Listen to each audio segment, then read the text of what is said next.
another episode of Talk That Get Results. I'm Everett Weber Herbert, and as per usual, we're here every Tuesday evening with something that at least we think is of community interest and or of some concern. And if you think that you have something which fits into that category, you'd like to find out if you can be a part of the program, well, why don't you drop us a line, address it to a Let's Talk program in care of Vaughan Radio, P.O. Box 195, Charlestown in Nevis, or give us a call. Our numbers are 1-869-469-1616 and or 1700. And by the way, those will be the numbers that you'll use to be a part of this evening's discussion. Again, thank you very much for joining us. This is your voice in the community, Talk That Get Results. With regard to your participation in the show, we encourage you to call in on the numbers listed, 1-869-469-1616 and or 1700. Here's a suggestion. You got a question or comment? Perhaps you can get a pencil, a piece of paper, write it down so that you're well organized, and when you're getting on the show, you take as little time as possible so that we can accommodate as many of you as we can. We ask only, first of all, you respect yourselves and then respect others, because we will not accept anything we deem not within our broadcast standards. Thank you all again for joining us, and remember you can follow us via our Facebook page, a video feed, and also on YouTube. So log into us, sign us up, and you watch the show live on YouTube and Facebook.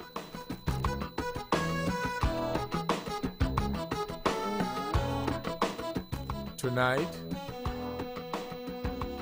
Dr. Patricia Bartlett, good evening. Good evening, Rebo. Good evening to my fellow panelists. Good evening to the entire listening audience. And if I may, I would just like to single out a few people. My cousin Sinwick there in St. Kitts, and my favorite niece Merle, and Pam and Mr. Martin in St. Thomas. My number one fan in the UK, good morning. And to everyone else in the general audience, I say good evening.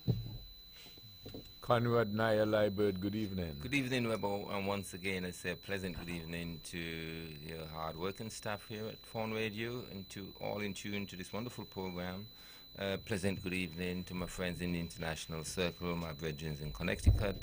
Pleasant good evening to you guys. Webo, it's a pleasure to be here once again discussing the issues affecting the people. So I look forward again to a healthy debate tonight. Thanks for having me again. Ted Hobson, good evening. Well, good evening, and good evening to my fellow panelists, and of course, good evening to all the people who are listening to this program. As I've always said, Webo, I feel very grateful and honored to be able to have a conversation with the people of Nevis and the Nevisians living abroad, and I learn a lot coming to this program, and I hope that in some measure I am able to teach as well. So I'm learning, and I try my best to teach and pass on what I've learned over the years. So I am into having a good conversation this evening, and I look forward to hearing from the people of Nevis. The Honorable Spencer Brand, good evening. Good evening, Webo, and good evening to my colleagues around the table. Very pleasant good evening to our listeners and viewers throughout the world. It is indeed a pleasure to be here once again tonight, Webo. Let me say good evening to those folks who are in our various hospitals throughout St. Kitts and Nevis, and those who might be seeking medical assistance overseas. I hope that they would be up and about in short order. Let me say to those families who are in mourning tonight, I want to take this opportunity to offer them my condolences for the loss of a family member, a loved one, or a friend, and I hope that they can remember their loved one with fond memory. Well, it is indeed a pleasure to be here once again, and I certainly look forward to tonight's debate. Good evening. Edric W. Stanley, good evening. Good evening to the people of St. Kitts and Nevis. Those who will be listening to us on the World Wide Web and throughout the Caribbean Basin, and those who are viewing us on Facebook and YouTube. Again, I always felt it's an obligation, and I have somewhat admonished my fellow panelists that it becomes an obligation. And there are times when I feel that having walked in here and realized that we may not have enough batsmen to meet those rough balls coming down from you, then I sometimes say they may have forgotten their obligation. But it is always, indeed, grateful for us to disseminate information, truthful information, to our people, to guide them upward and onward, and to also guide our nation, and indeed, the Caribbean and the world. Because we try to expound on issues here, and we try to get the information out in a truthful manner, so that we can be a beacon to be followed, a beacon to watch, and an example to not only the rest of the region, but indeed the rest of the world. Webo, good evening. Last week, of course, you brought up about the Jamaican thing, and I had a list, but anyway, I'll try and see if I get a few of the items on it initiated during the course of the evening. Good evening, Webo. You know what I also did last week? I brought something else last week, and I'm bringing it again this week. Maybe I'll have to start moving around with a notebook, right? And well, you know, we're known also for almost the invention of the light moment, because I went to a business establishment today, and a lovely young lady approached me with a great compliment. She said, "Mr. Webo, I like to hear you, on the radio every Tuesday night. I tune in." Say, "Okay, well, that's nice. We appreciate it." And she got a smile, an infectious smile, Edric. And I was feeling good, I gotta tell you. And the lady is almost as pretty as, you remember the lady you told us that? Almost as pretty as her. Well, and I felt good about it. And then she said, "But I mainly listen to hear Mr. Stanley. And make sure you tell him." I said, "I'll do it at the opening of the show." So, Mr. Brand, I'm a good sport, but I find it interesting that every letter that I get, and every lady I end up speaking to and feeling good about it, they end up saying it's really Edric. Anyway, that's just show you how he's just the best Webo. He's one of the best. Webo, sometimes the leg hurts. When the leg hurts, sometimes you pull it too much. No, I'm serious. I am serious, right? But as I said, I'm a good sport. Okay. Right? And it's better they do it to me than anybody else, because somebody else might get upset. You know what I'm saying? But I'm telling you, the lady is a nice lady. As I said, not quite as, but almost as pretty as the lady you described to us a few years ago. So that's just your... The record is there, Webo. The record, there you go. The record is there. Anyway, but that's a light moment. We'll be back after these. It looked like she's calling me to say it is true. Let's see. Hello, good evening. Hello, good evening. Oh, I thought it was you. Maybe that's part of the light moment. We'll be back after these.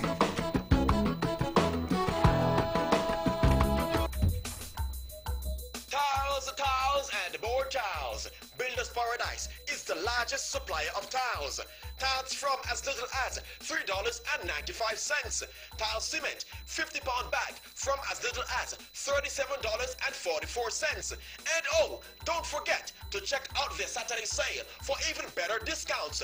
Visit them today at C.A. Paul Southwell Industrial Site, St. Kitts, or call them at 466-4938. Builders Paradise, where your island dreams begin.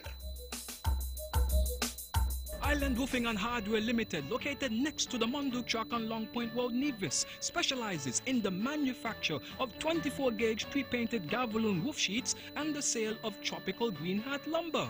They offer the traditional corrugated roof design for residential buildings along with the U-panel design for commercial buildings. Their roof sheets measure 42 inches in width and are manufactured on site and can be cut to whatever length you desire, thus eliminating the need for joining your roof sheets. Their aluminum-based roofing sheets, which are available at an affordable price of only $14 per foot, are of the highest quality. Their opening hours are Monday to Friday from 8 a.m. to 4 p.m. daily. For more information, call 664-2441 or 664-2959. Island Roofing and Hardware Limited, meeting your complete roofing needs by providing quality products at affordable prices.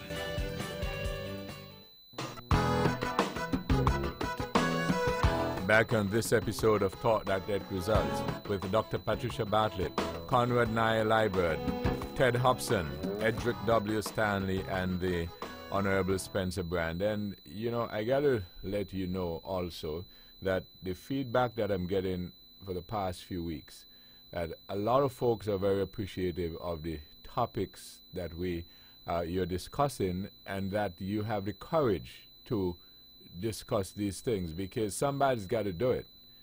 And if everybody leaves it to somebody else to do it, that's how it doesn't get done sometimes. So I just got to let you know that a lot of folks, we're getting the feedback, appreciate the courage that you have to take on these topics, which are very important for our development. Now, with that in mind, I know, Edric, you said you got a couple of things you want to tackle, and others perhaps have other things. But a few weeks ago, we discussed the indebtedness of persons and institutions, and the seemingly, and I know Mr. Hobson lending to us his experience in suggesting that there is a definite trend where people are tending not to, quick to get into debt and don't want to pay. Now, it's not a nice thing for our society.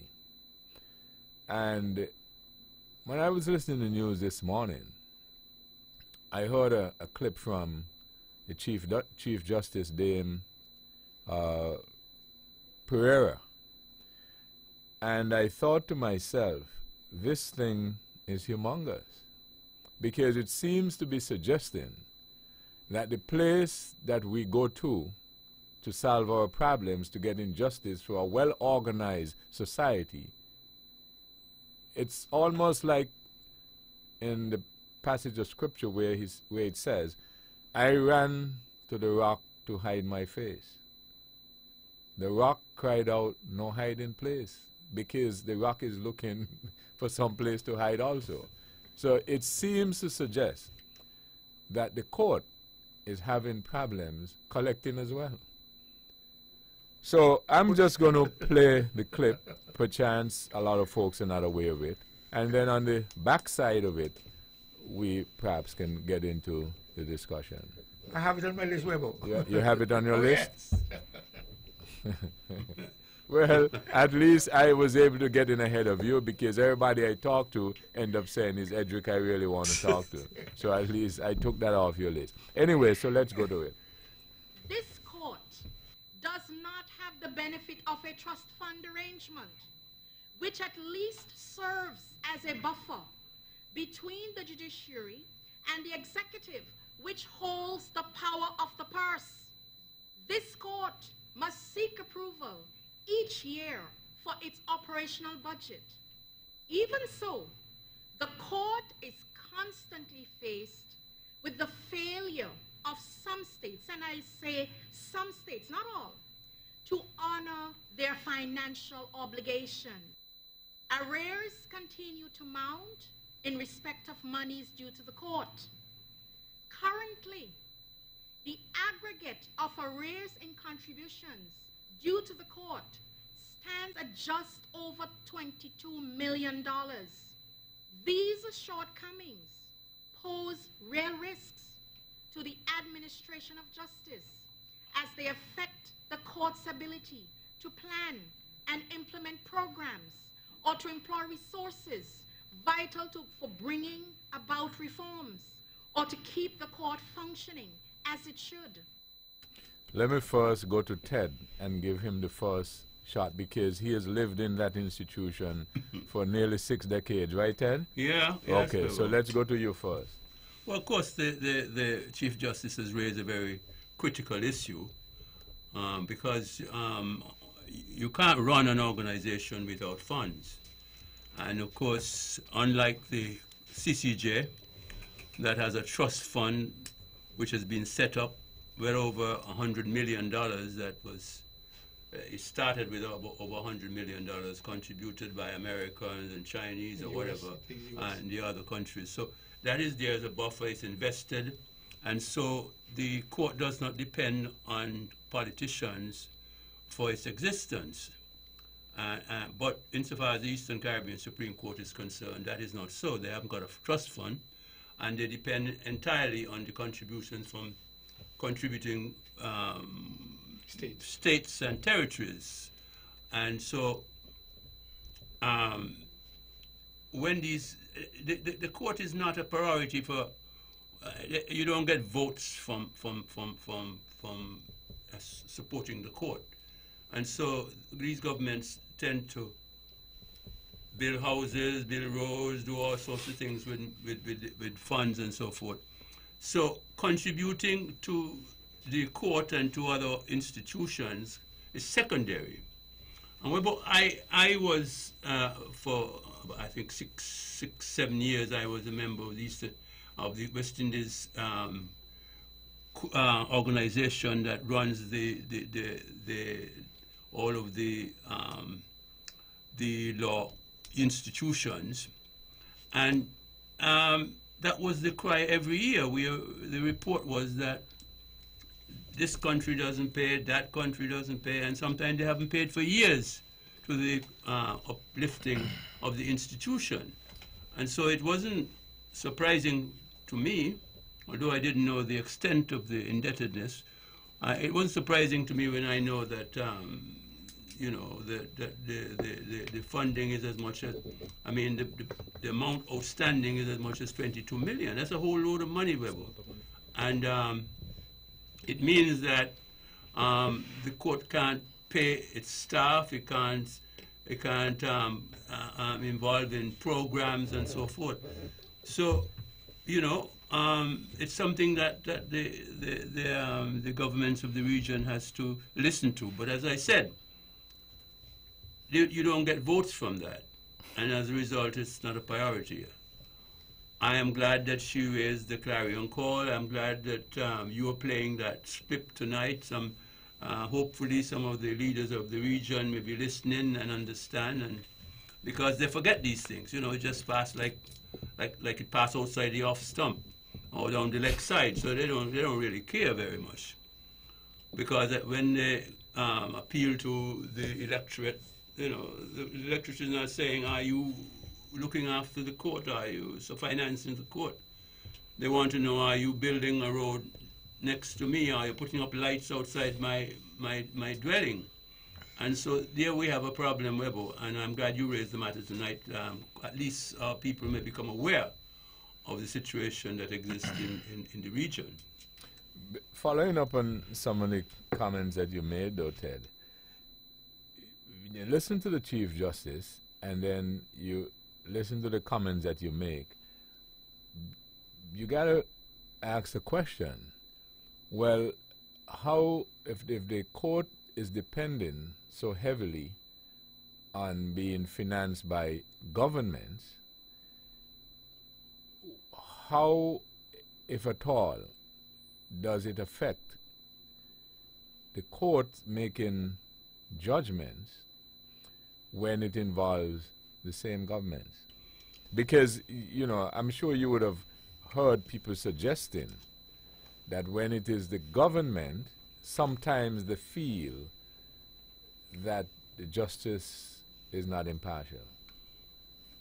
Well, Webbo, I think you didn't play that part of her contribution, but she did raise that issue. She did say that you hear the accusation being thrown at the court because of the fact that the countries of the region, the states and territories contribute. And she referred to that old saying, who pay the piper call the tune, and so forth. So we know that. And so that is why when the CCJ was established, they realized that there'll be possibly down the road people saying, oh, well, the governments have to contribute, so they have influence over the court and all of that. So the framers of the CCJ decided the best way to deal with it is to have a trust fund. And that trust fund is invested, and that is where the CCJ gets its money. No particular country in the region can dictate anything, because it's a trust fund, and the trust fund was put together not necessarily by the governments of the region, but countries around the world who are interested in the Caribbean made contribution as well. So no government could tell any judge or anybody how to determine a case. I would say that having been involved with the judiciary and having been so close to the administration of justice, that I don't think any heads of government could tell a judge how to determine a matter. They have their pride.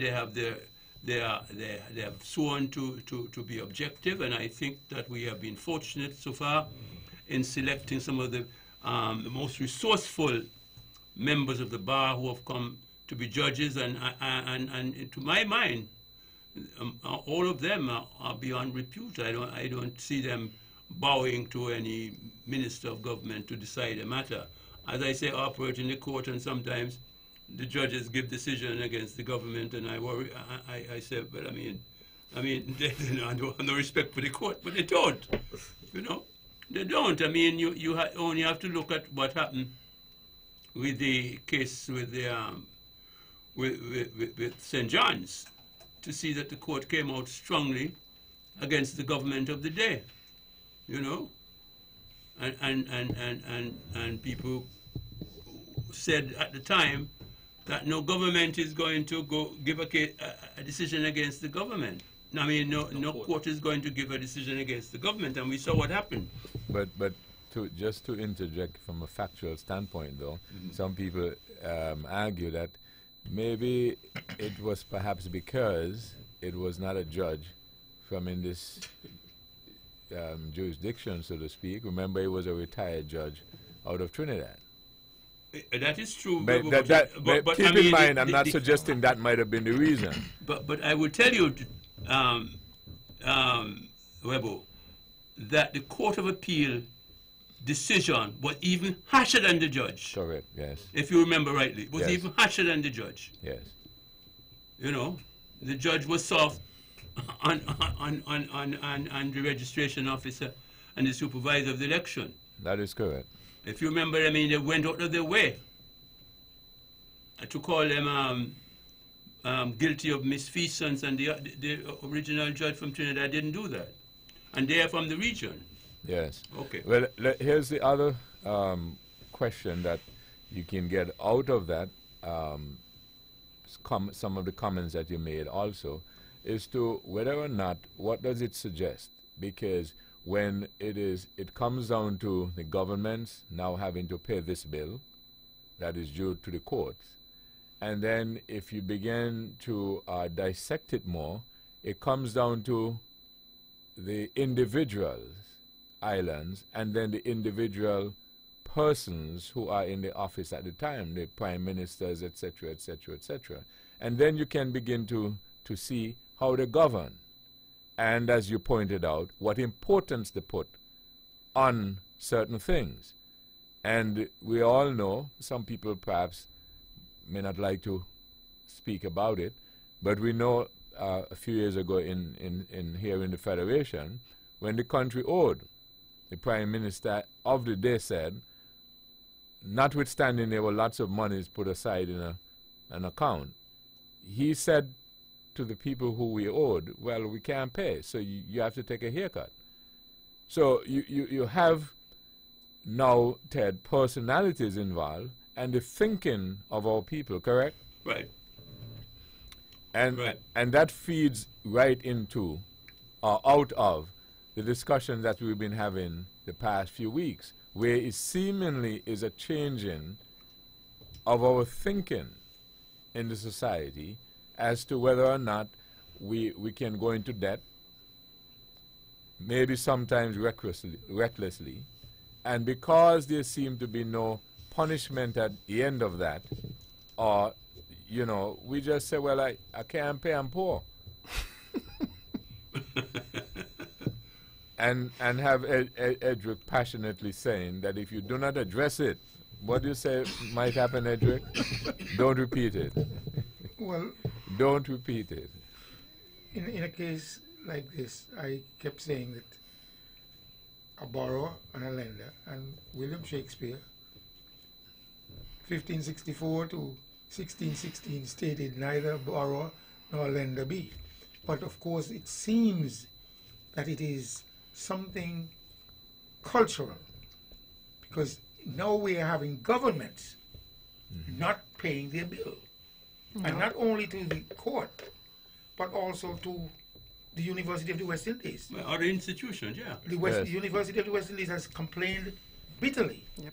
that there are governments that are not meeting their responsibility, governmental responsibility. And to point out at this point that the government comprised of the ordinary people who perhaps owed Mr. Brand and did not pay him.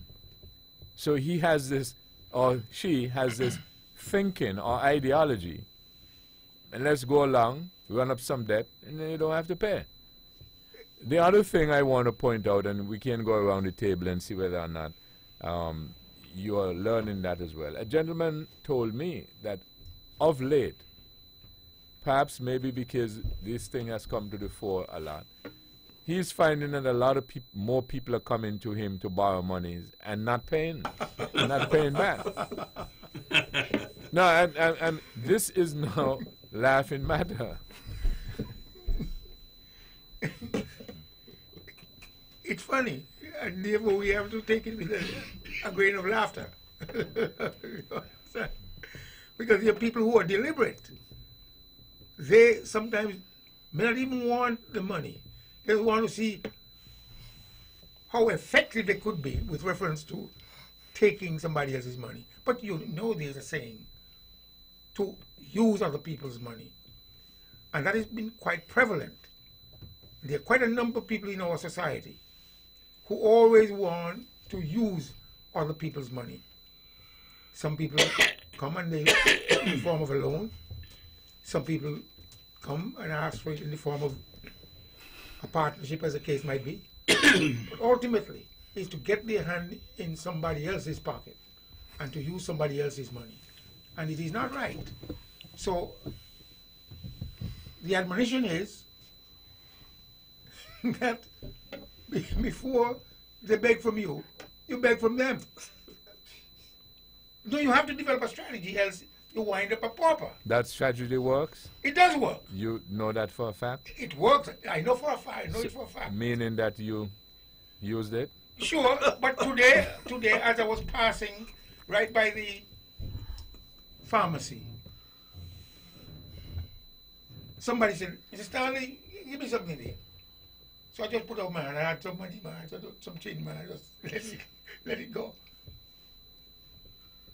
But in many cases,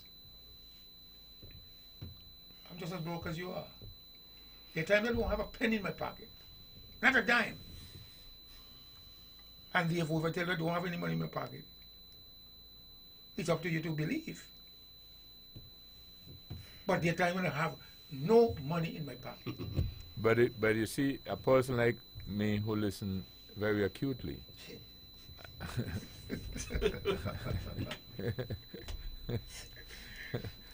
right? I would have heard what you said. Quite so. And I would have accepted it. Quite so. And perhaps suggest to you, but that's okay. I don't necessarily need it from your pocket. Well, the same money on your desk will do. Well, Yes, Dr. Bartlett. I was reading a paper the other day because the conversation stimulated me to go and do some further reading when we had the conversation a couple of weeks ago. And there was a paper that was a compilation of papers by the IMF, and in it, they actually use a term they call the moral hazard, associated with loans. And it's no surprise to me that there's a correlation between the standards that we keep now as it relates to our morals and the fact that we do not want to pay. Because basically what it means is that the morals are so eroded, they know they have an obligation to pay you, but they're going to go and spend the money on something else and not pay you back, And so essentially that is what they're speaking to, the moral hazard, and that is a term that is being used, in the financial circles. And we have to be careful, because when we seem to be, because it really describes a risk, and when we're going to engage in these risky practices, at the end of the day, one of these days you might be borrowing from somebody who really would want to lend, but because of the high moral hazard that you pose, you just cannot, and it might be a time when you really need it, to advance yourself, or even at a country level. Because if government were to put out, well, I guess now we have a different, person in charge, but if they were to sell bonds or whatever to raise funds if they needed it, if the $2 billion was not, would have been spent already and they needed to raise money before more passports are sold, then, it would have been difficult for government to raise funds from the same people around here, because who was going to get into treasury bonds with, that particular, set of people who would have reneged and not paid, their bills. And it's so unfortunate, because when you don't pay me back, I can't pay the other person who I owe. And it goes, and right there you just compromise the entire financial service that we have here. And that is just not right. And we need to start, we need to get back to morals, and without that, I think everything else in this society is just going to, get eroded, little by little. I also felt that something should have been done with, and they should have settled that British-American Clico fiasco in a different way, because it was a huge multiplier effect on the economies of the islands, the islands where persons took that hit, and it almost was like, so what? You put in the money and you didn't get it, and and you didn't get it back, and the place is small, right? Yes, Mr. Stanley. No, I'm just nodding my head. In terms of a multiplier effect, I think it was a domino effect, where the dominoes would have fallen down. The multiplier effect, of course, gives you expansion. But that's exactly what that's why I use the word. It is expanded now, not to those institutions, but to every individual. Everybody else. And Dr. Bartlett was making a point about the moral thing. And right. Yeah. And I wanted to suggest to Dr. Bartlett and ask her whether or not you get the feeling that nowadays people don't even think that borrowing money is a risk, because they have no intention to pay it back. But what was so scary the other day, though? And I thought maybe it might have been a good idea, but the Caribbean governments were contemplating guaranteeing loans, so that loans could be made available to locals, and I don't know, that for me, I think is a very dangerous territory to go in. Because once people know that government going to guarantee something, it is likely that that facility would be abused. And so I'm hoping that they'll think about it twice, thrice, or how many other times that they need to, because the atmosphere it is now, people are at this stage now where they don't care, and morals have been eroded, and people borrow your money and watch you straight in your face, and buy a BMW while they owe you, and you're like, okay, but you only owe me $10,000. You're gonna spend $150,000 on a BMW. Where's my $10,000? And people are getting angry. I think that was stated the last time too, that people are getting angry when they're not getting their monies back. But if the governments are going to guarantee loans, what would be the security aspect? Are they just going to wantonly guarantee loans without looking at some security aspect. I think they were talking about for businesses, you know, because it But was even- recognized that businesses are not flourishing as True, but they should even so- because the capital is not there. But Even we have to so- be careful. Even so, you're going to guarantee a loan, but it is not a one-sided issue or proposition. If they're going to guarantee a loan, in my view, I would admonish them to just wantonly just go and guarantee a loan without having security.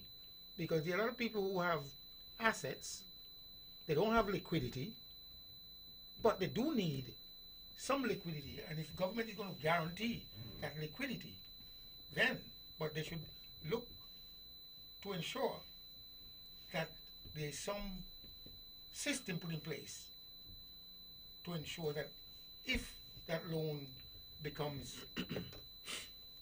or it goes sour, then they have a mechanism to recoup at least some of their losses, some of the money.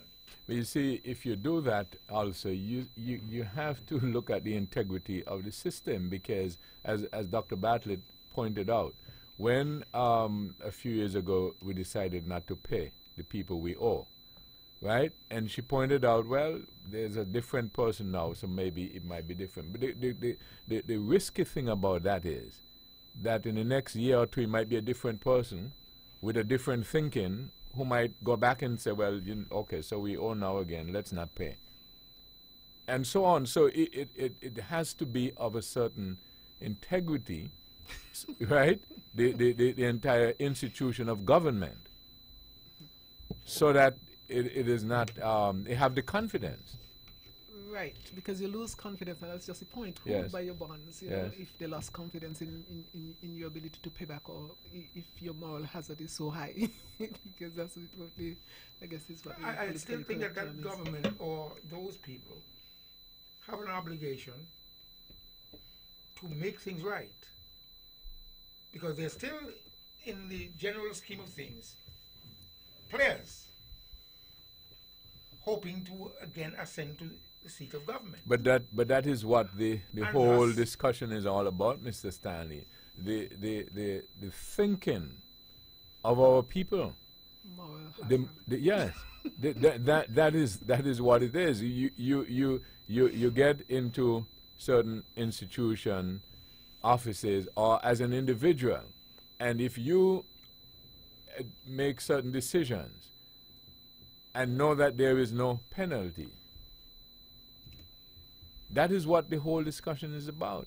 You even with I saw something the other day where, you know, as we were mentioning Jamaica the other day, and Jamaica was not always the way it is, but somewhere along the line, the masses might have lost confidence in the justice system, and so they had what you call vigilante justice. Something happens, they don't bother call the police.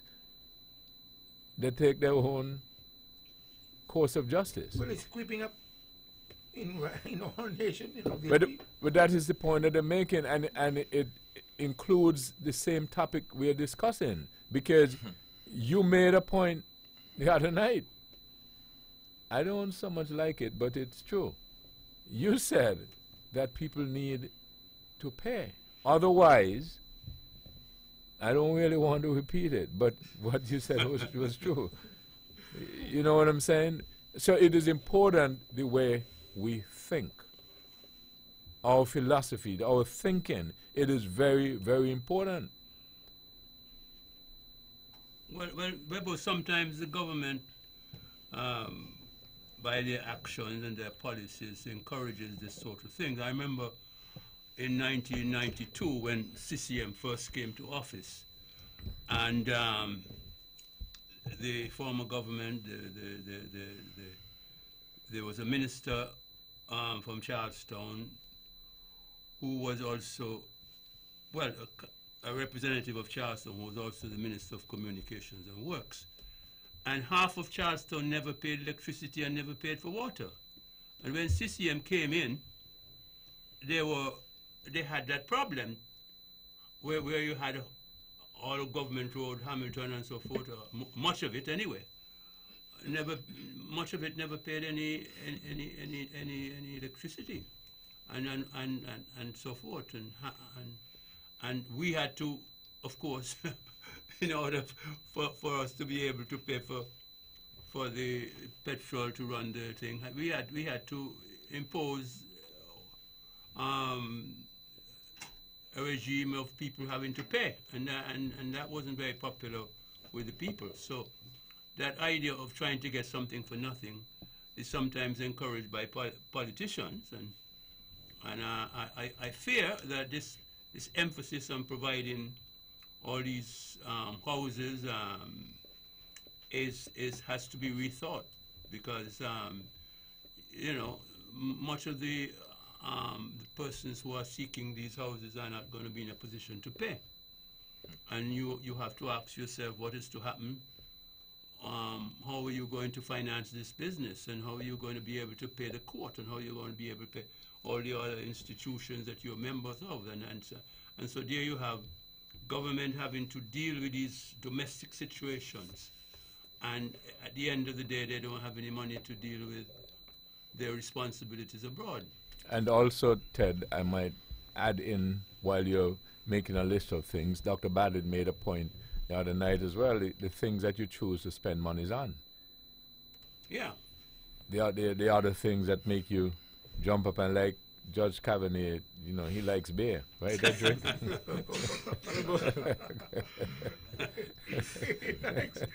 he likes beer. And I still like beer. And I still like beer. No, to be honest, people have to discipline themselves. And it is sad that Justice Pereira had to bring this to the fore, where the government now is involved, which more or less gives people almost a license to go on and wantonly borrow money and don't pay. So the government now has to step to the plate, pay their bill, their legal bill, pay their money to the court, give the court money to do what is necessary for reform and whatever they're going to use it for the administration of justice. But it is and then bring it, once their bill is paid, then we can now put some pressure on the citizenry that they too have to become disciplined. Because I'm saying to you, there's no need for people to go out there. To be honest, the mafioso is here. It might be in a very small clique of people. But there are people here, if you don't pay, they come for you. A lady came by me the other day and told me, Mr. Stanley, so won't come for me and I want money to borrow. I said, let's pray first. Pray. I'd be honest. Let's pray first. And we prayed, and I gave her a directive. And she followed that directive. Because the story she brought was that she's going to be taken to the guillotine. Oh dear. You fall for anything, Stanley. No, I didn't, because I said it's not going to happen. No, in Mr. And it didn't Stanley, happen. you didn't. It didn't happen. In Mr. Stanley, you didn't. Yeah, but You want to tell me I fall for but seriously though, it didn't happen. And But if I continue the story,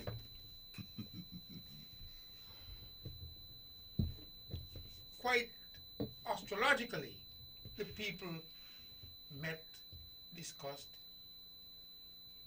and it couldn't happen because there was divine intervention. All right. So you could say I fall for it when I tell you the master sees and he hears and he knows.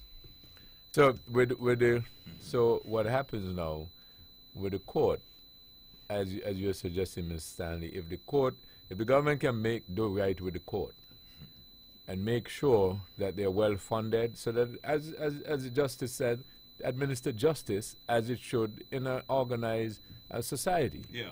Right? But maybe this is a light moment. Told a lawyer years ago that I wanted him to write a fellow for me because the guy owed me. The lawyer said, sure, that's not a problem. So I give him the information. When he said who the guy is, let's say I said Spencer Brand. He said, boy, we're boy tired right only to find The fellow had catchy lawyer too. Deadbeat. Those are what we call deadbeat. You understand me? You have to be able to figure out how to deal with them. Because I'll tell you, the youth, male, are killing one another. But when the age reaches to a certain level, and I have heard of a homicide, and they still can't find anybody, some of it is vigilante justice. But Stanley, let me ask you this, though, for the benefit of myself and others. So if people owe you or owe me, and I need maybe to get sorted out, I could come to you? Well, I will do the same. We will pray first. Well, I will not question divine intervention. You know, You're a church man. Yes, so I will not question Mr. Stanley and his divine intervention. Of course, I think we all need prayer, and prayer do works. However,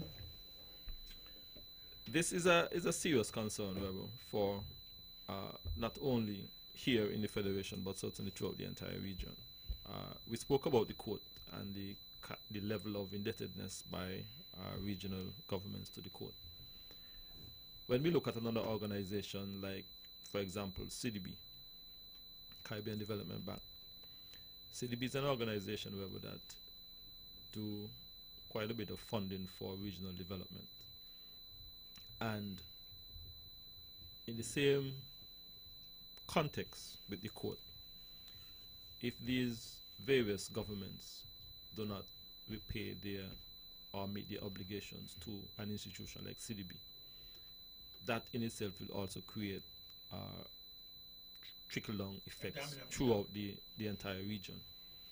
I use CDB as an example, because that is an institution that does a lot of major funding for quite a number of regional developments and so on and so forth.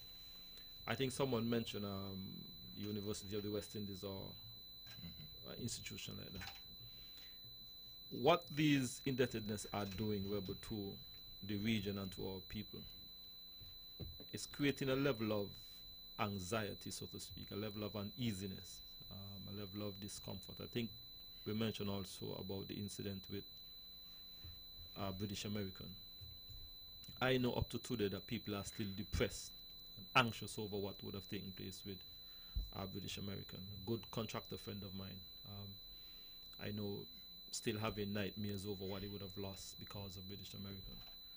And if we continue this trend, we are going to have some serious problems, or increased problems throughout the region. It is important that even the smallest man on the street understand that once they would have borrowed or get a loan, or they do their best to meet their commitment. Governments as well, because if governments are prepared to, for one reason or the other, default on their own obligation, that in itself creates problems for a lot of people down the line. It is a problem, it is a concern, and it is something that I think oftentimes we say here, we have to begin to learn to live within our means. And I personally feel that even governments have to begin to live and operate within their means, because it can reach to a point where, because of the indebtedness of governments as well, people will suffer, because what would then happen is that government will start to do something called raising taxes that nobody wants to hear about. So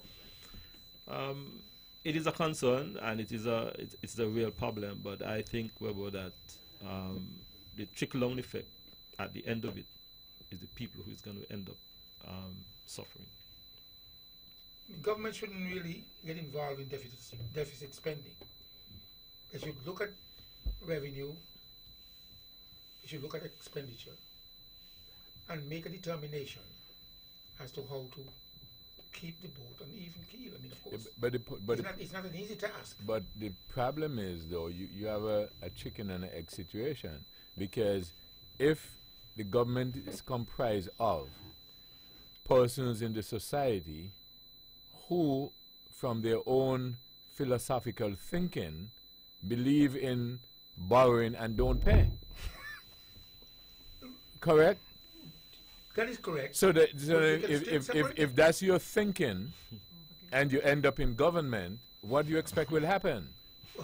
Well, to be honest, those people should not get into government.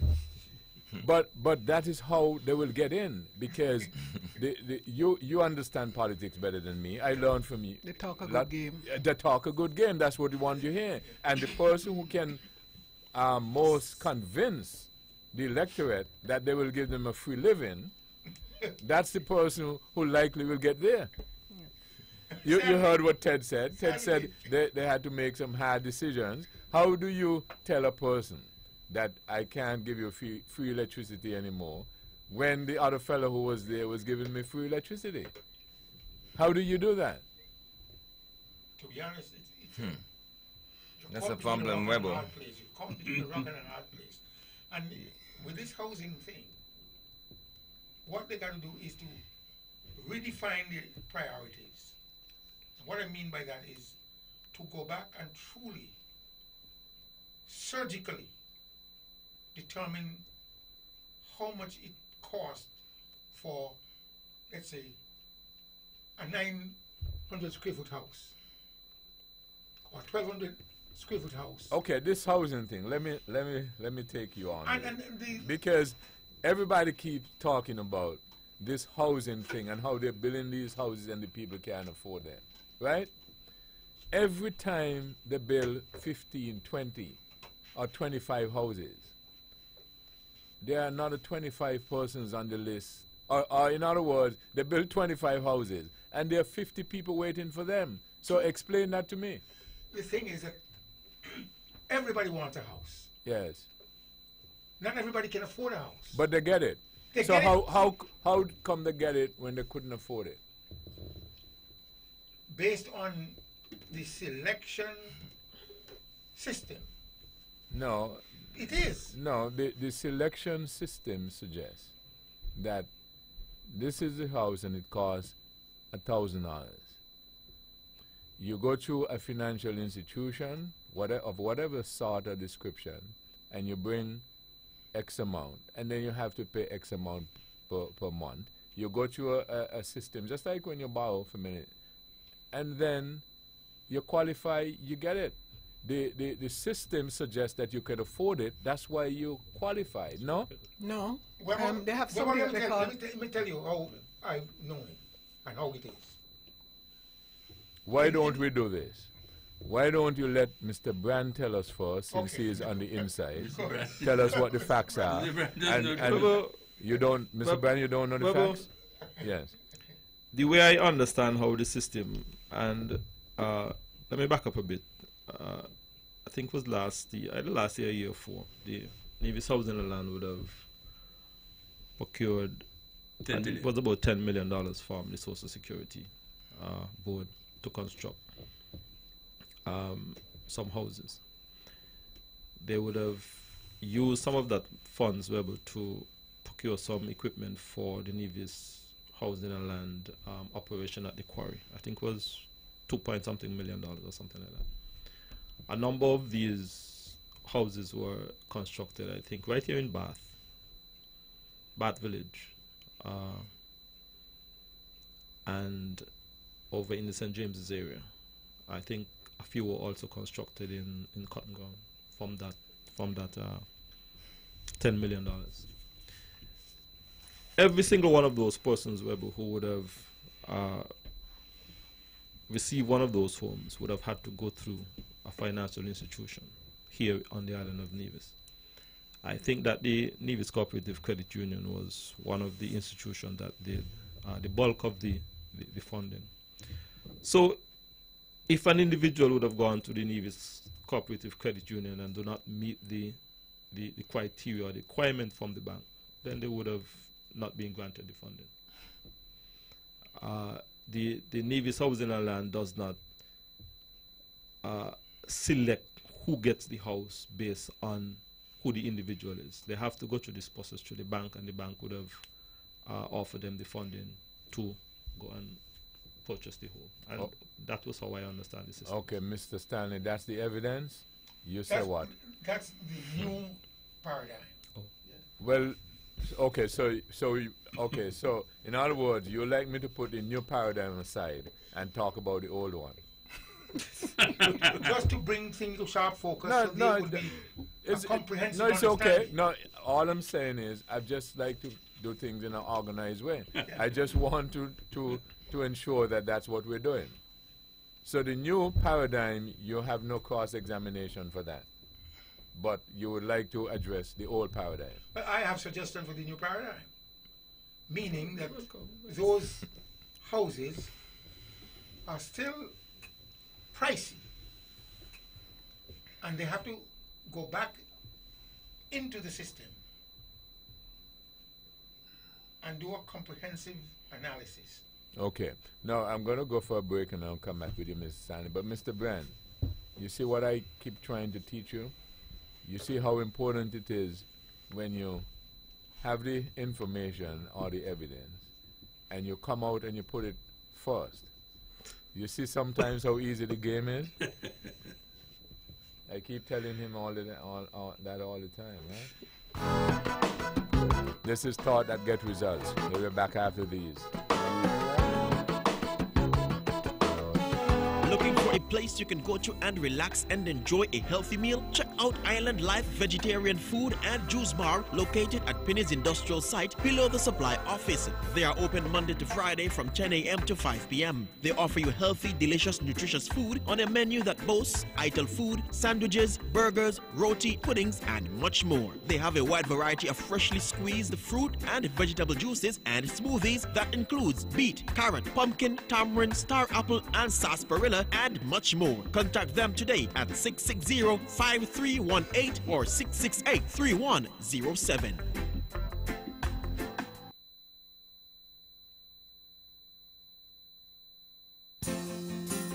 Get your generators now and be prepared for the upcoming hurricane season at Builders Paradise for only $2,250. Yes, you heard that right. $2,250. Located at C.A. Paul Southwell Industrial Park, Basse-Terre, St. Kitts. Builders Paradise is there to help you to be prepared. Builders Paradise, where your island dreams begin. With all the power from the tower, this is the powerhouse of the Eastern Caribbean, VON Radio, from the Federation of St. Kitts and Nevis.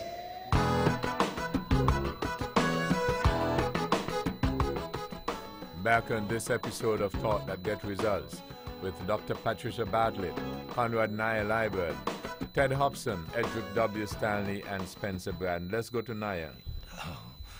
Well, I was just asked if I was on vacation. Well, let me answer. This is a kind of a game where it's like a game of life. If you keep sitting down and said, well, let me see if they're going to ask me. Oh, no. It wasn't like that. Well, interesting conversation from the outset about the Caribbean Court of Justice. I think that institution is of prime importance to us. It's one of the binding institutions of the Caribbean, of the CARICOM, of the Caribbean Initiative. Not surprising to hear the judge speak in such terms about the institution. I think that kind of conversation was overdue, really, because we know the importance of the court. But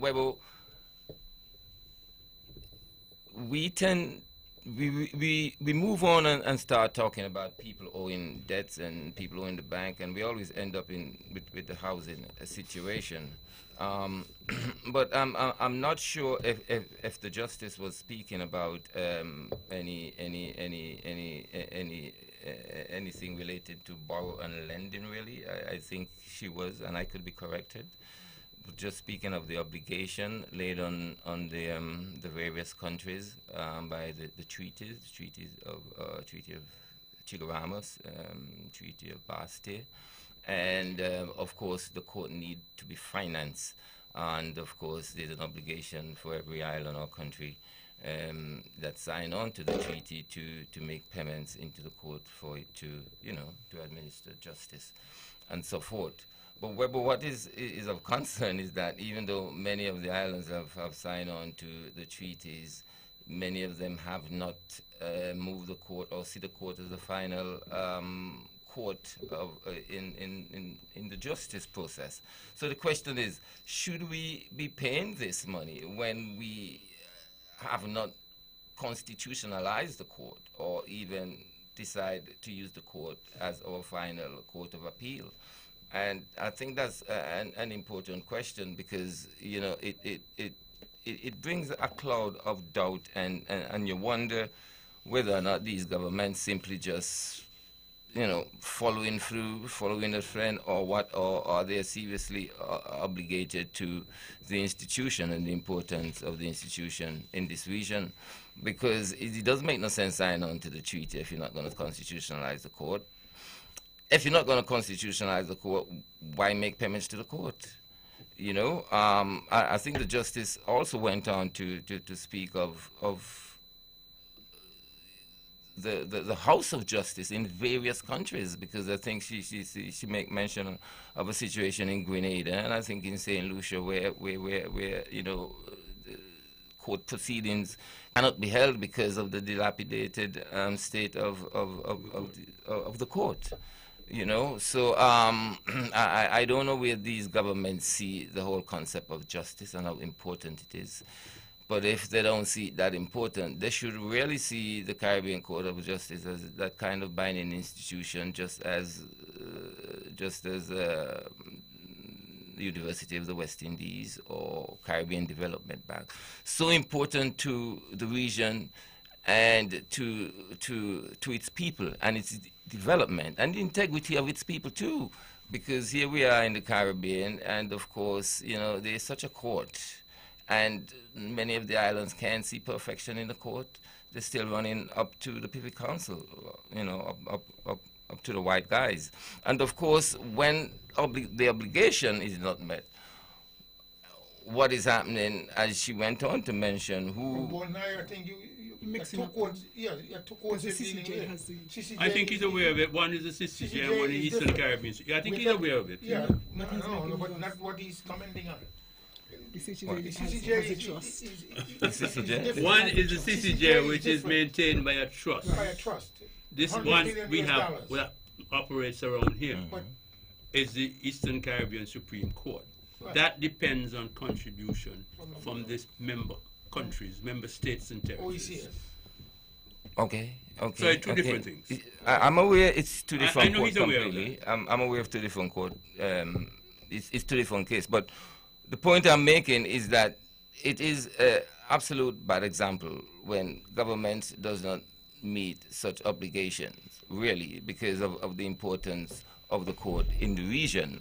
And of course, as somebody mentioned, that governments were considering backing loan for individuals. You've gone so far. Now, again, let me just interrupt you for a minute. The monies that have been allotted for CCJ is coming from a different bag. They don't have any problem with the administration of justice. There's a problem with the regional heads of government to use CCJ as their final court of appeal. In that regard, some of them say, well, since I'm not going to use it, but they didn't have to pay the money anyway. But then they decided they're not going to use that court. But we're talking about the OECS. OECS, where Justice Pereira is saying they are not sending in their portion, and therefore we cannot operate a court properly. Yeah. So, if I bring some clarity and you understand the clarity that I just brought. Well, I think you're saying exactly what I'm saying. Because this election, the last election, I think you're saying exactly what I'm saying, Mr. Stein. This last election in Barbados, Motley won because the former Prime Minister was saying if he wins the election, he is not going to abide by CCJ. And Mottley had it the opposite, meaning we're not going to abandon the CCJ. You think that caused the election? No, that was a factor. I don't think so. Well, anyway, all right, I wouldn't argue that. I wouldn't argue. Let Naya finish. Go ahead. Go ahead. Let Naya finish. It looks like Mr. Stanley wants to speak on my behalf. No. You did it last week when you came up with his hand wash. To the extent where people out there rallied behind you without clearly understanding. So he was talking about this 80%, which Weber is telling him, control the 80%, get your people together, and overturn the 20%. Do you understand? Anyway, go ahead. I was just saying to you, the CCJ is funded. He got that. You understand that? Yeah. Thank you, Mr. Stanley. I don't know why. Well, Weber, let me decline at this point in time. Thank you. He sat Weber, he didn't say anything, and you tried to bring him into the fray. Wake him up again. Let him be part of the discussion. Weber, I think, though, what Justice Pereira made reference to, I think we're trying to find parallels, within the area, the region, because what I find is that Caribbean governments seem not to be taking their responsibilities to, the regional organs, they're not honoring their obligations, and we look at things that are supposed to be promoting integration, because I think most of it is geared towards that, and but we're not paying our fair share, and for various reasons. But we can't be individualistic about it, and each country, we want to reap the benefits of it, but we're not putting in what we committed to, and that is just going to cause a failure, because those people who are putting in their monies, they think that you who are not putting in any, you should merely be reaping the benefits, and I guess they have a point. Look at Liat. Liat service all of us, and then some of us have been staunch in saying, we're not going to put any money in Liat. It might not be the best run, institution, in the region, but, it's what we have, and we were supposed to be putting in our monies, and maybe that in itself, because monies were coming in, as they should, maybe that in itself had served to undermine Liat, and that's the reason way it is. The case could be made. UWI has been struggling for a while, and I think Mr. Stanley would have pointed that out as well. So most of these institutions that our Caribbean governments would have sat together, mind you, and thought they were good ideas, and initially pledged their support to, they have not been doing that, and they've been reneging on their responsibilities, and that does not speak well for us as a people. If we can't get these little fundamental things right, we're not going to get, to the point we want to get. Sorry. But Dr. Bartlett, isn't that who we are as a people? Because when we have these little clubs and organizations, a cricket club and so on and so forth, 90% of the people don't pay their dues, but they benefit nevertheless greatly from the club, right? So isn't that who we are as a people? And remember that before I became Prime Minister, when I was 14, 15, and 18 and so on, I was in a club, not paying my dues. But then, because I probably was a good batsman, they said, well, still send him along. But we're going to have to work on that, though. Right, so this is what we're saying. We need to have deep thinking. Discipline. Yes, and understand what causes us to act or behave in these manners. Selfishness, it's all about self. And if I may segue just a little bit to I know this is not, part of what the discussion started as. I was trying to do a poll, and I have not yet gotten all of the information. But what I realize is I was trying to ask people, because last week I would have made a point that some simple things that we can do to contribute to, our safety. And I would have made a point that tint, on vehicles. And I sent out this poll trying to ask people, find out. And especially young people, they were adamant that they don't think that that is a good idea. Nobody want to give up their tint. Not even, and it seemed, the message I was getting is that people are just selfish, and they're not giving up anything to get, they will take, but they're not willing to give up anything. And we have to get that kind of mindset. We have to try and see how we can suppress that. and try and see if we can get people more involved in patriotism and regionalize it, you know, that kind of feeling, that feel-good thing about who we are and who we want to be, you know, because if we can't just be grabbing on things, and it seems like that is the focus for young people nowadays. They're not giving up anything. And it is unfortunate that we're living like this. Everybody just trying to see what they can extract, you know, from whomever. So they borrow from you, they don't pay back. They take from the system, they don't give back. And nobody's into the mode of giving back. And maybe we have to start it in schools. We have to go back to basics, you know, to start instilling this, you know, in our people. Well, what I would say, and I always hear you talk about this criminologist, and I think those criminologists not going to come from Mars. And if they're not going to come from Mars, they're coming from someplace else where they got the same problem. We need an institute, a behavioral institute that begins to inculcate in the young as to how we want them to grow into adulthood. I'm not saying that you're saying it, but that's what I'm asking so that I can find out. Are you suggesting this problem is immune to the young? No. Okay. No. Just checking. No.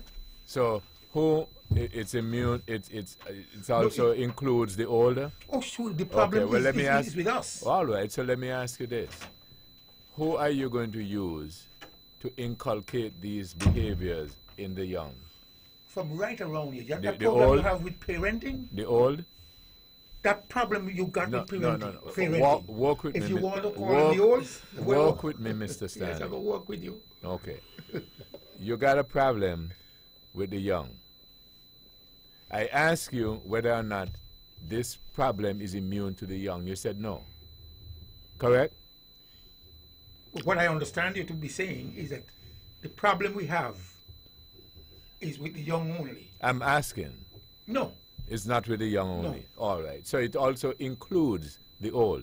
Quite so. Okay. Your solution is to inculcate the young with this straight behavior or good moral behavior. Correct? That is correct. That's your suggestion.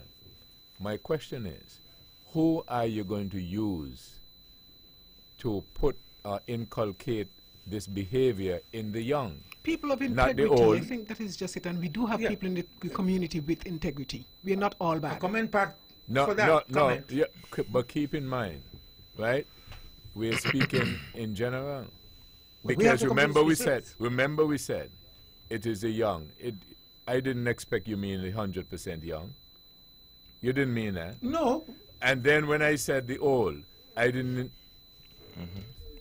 think that you mean everybody who is old. No. So generally speaking, so if we have these people with integrity in the society, what we're now trying to do is to get them who have this integrity, who have this interest and this moral, but they need somebody to tell them to do it.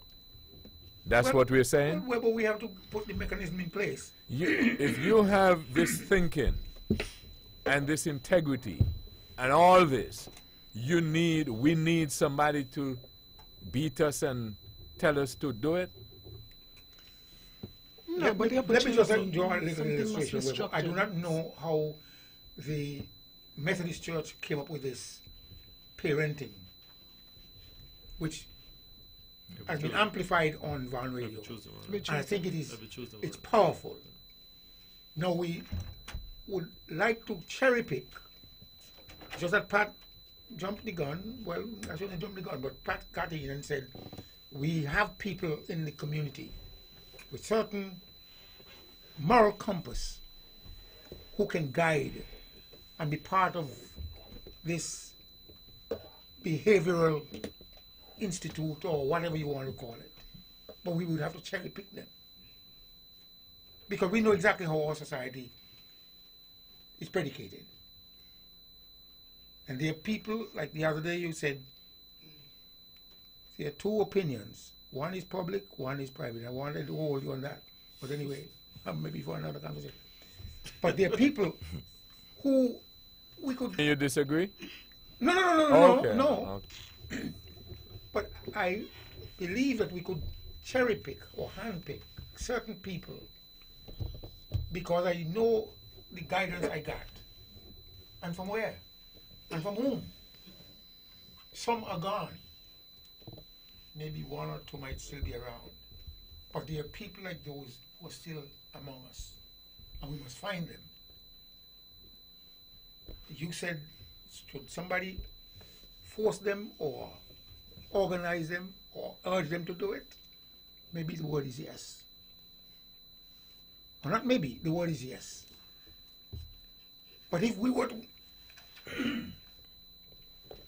organize a behavioral institute that would be able to bring to the fore these moral guidelines, attitudes from a psychological, maybe, let me use the word psychological point of view, to guide them, we can begin somewhere. And that's where we should start. This person with who might be called a criminologist, where you come from? They got more than what we have here. And we have heard some of them. And we have tried some of those recommendations before they got here. But we're still having a problem.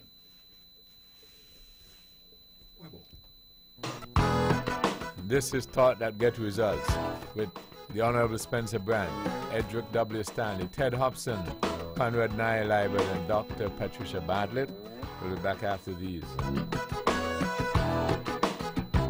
Looking for a place you can go to and relax and enjoy a healthy meal? Check out Island Life Vegetarian Food and Juice Bar located at Penny's Industrial Site below the supply office. They are open Monday to Friday from 10 a.m. to 5 p.m. They offer you healthy, delicious, nutritious food on a menu that boasts Ital food, sandwiches, burgers, roti, puddings, and much more. They have a wide variety of freshly squeezed fruit and vegetable juices and smoothies that includes beet, carrot, pumpkin, tamarind, star apple, and sarsaparilla, and much more. Contact them today at 660-5318 or 668-3107. Island Roofing and Hardware Limited, located next to the Mondo Truck on Long Point Road, Nevis, specializes in the manufacture of 24-gauge pre-painted Galvalume roof sheets and the sale of tropical green hat lumber. They offer the traditional corrugated roof design for residential buildings along with the U-panel design for commercial buildings. Their roof sheets measure 42 inches in width and are manufactured on site and can be cut to whatever length you desire, thus eliminating the need for joining your roof sheets. Their aluminum-based roofing sheets, which are available at an affordable price of only $14 per foot, are of the highest quality. Their opening hours are Monday to Friday from 8 a.m. to 4 p.m. daily. For more information, call 664-2441 or 664-2959. Island Roofing and Hardware Limited, meeting your complete roofing needs by providing quality products at affordable prices. When VON vibrates, the whole Caribbean must shake. 860 AM, the Powerhouse.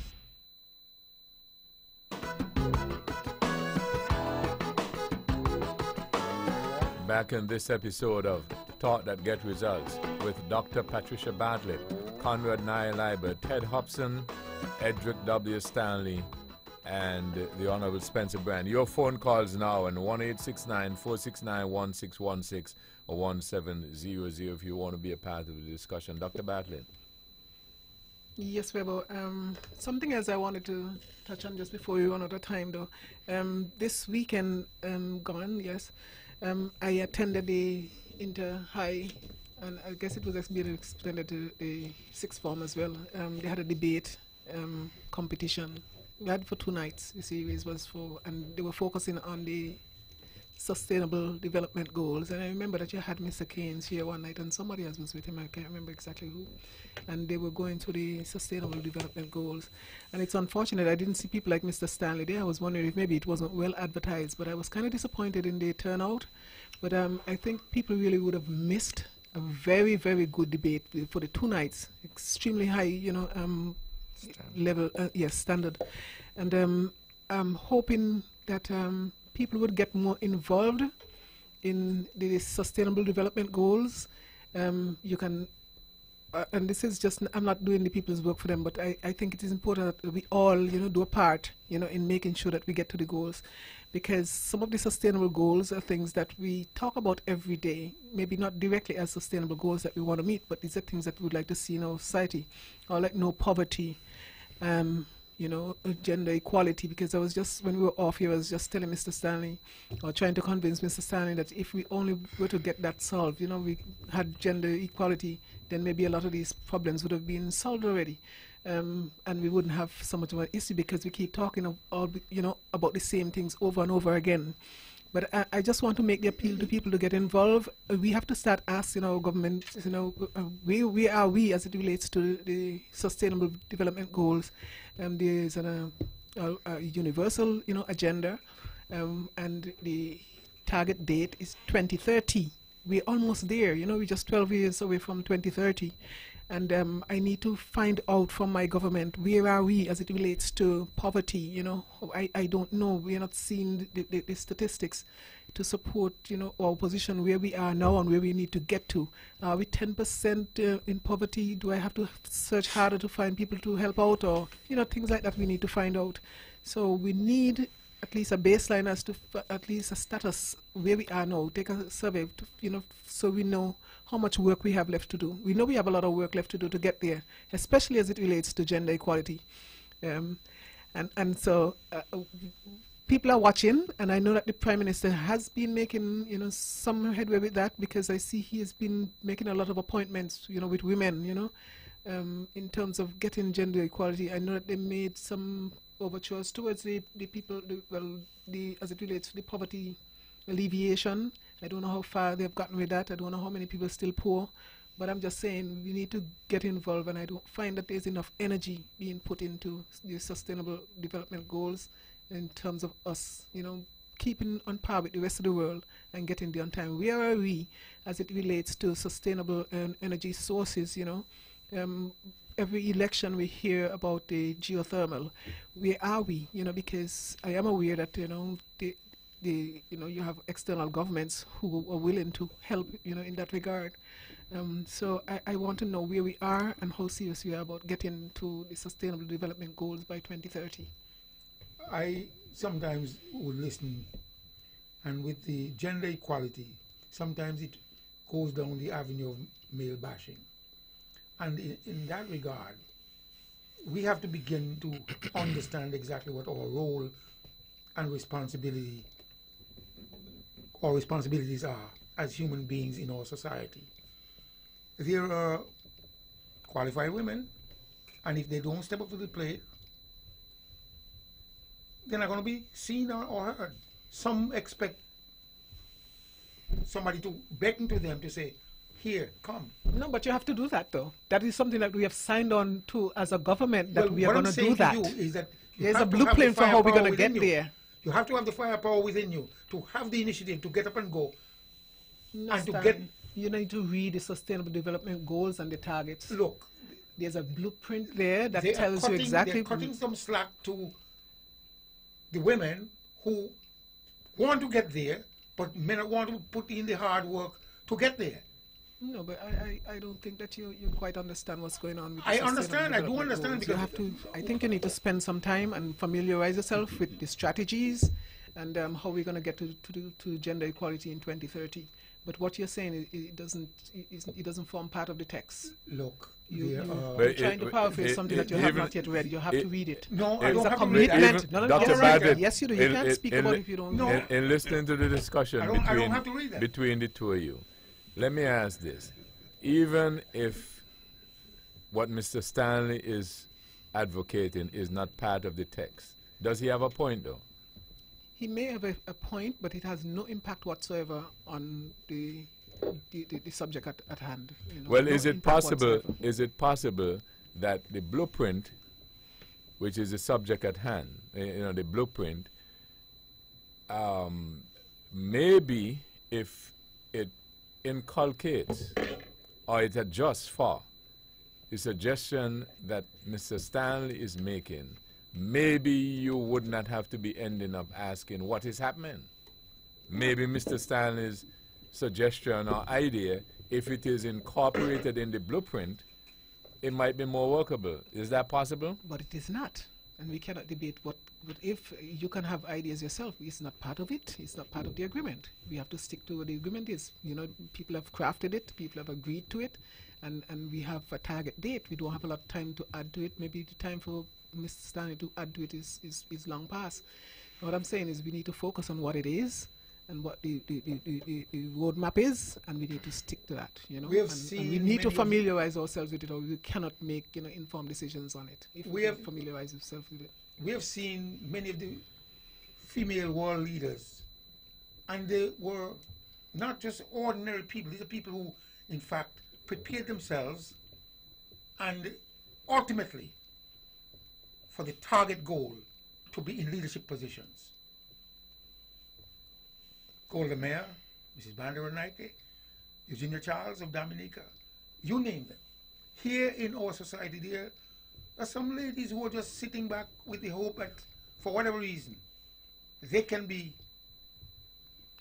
identified. No, because you don't see the forces. Putting in the hard work. Because you don't see the forces that are working against women doesn't mean that they don't have forces working against women. You can't see the wind, right?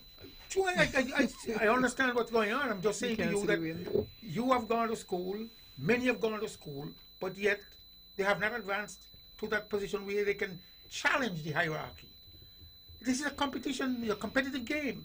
Anyway. And in terms of leadership. And anyway, that's not the way it's supposed to work in order for us to get there 2030. And so all I'm trying to suggest to you, please go have a read. No, I don't have to go and have a read. I'm just saying to you, you cannot debate something you're not familiar with. Leave it to us and we will prove. Well, I go and have a read. Yeah, I encourage everybody to have a read. And I'm saying to you, so if you have the firepower, you will be able to get there. That's not the way it works. Well, let me interject this then. As you are referring to specifically our nation, and Nevis in particular, and talking about leadership, following the last election, don't you have a scenario whereby that there are a lot of wide open opportunities based on the results of the last election? There are opportunities there. I've always been there. You have to identify them and make a tactical move to arrive there. But by that I mean, if you are now looking at the next local election, for instance, there are a number of persons who ran the last time who may not be running. Some have declared they're not running. So there are a lot of wide open spaces. And as far as I know, women, men, rich, poor, anybody can perhaps... I mean, the Honorable Mark Brandy has just declared that the opposition has a place now. They have provided a place for the opposition. Fallacious office. And therefore, this is now an opportunity for a woman with the firepower to...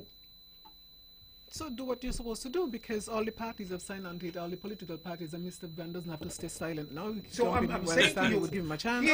But political parties know that they have an obligation to feel 50-50 women and the men. names I'm hearing coming forward is Shazam and Begon.